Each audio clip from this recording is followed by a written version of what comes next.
পাথর কেটে কি সুন্দরভাবে বেসিন তৈরি করা হচ্ছে। অসাধারণ।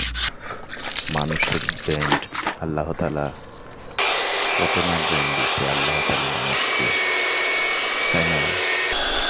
ভালো লাগতেছে, শক্ত, মজবুত, সবকিছুই মিলে সুন্দর লাগতেছিল। ভালো।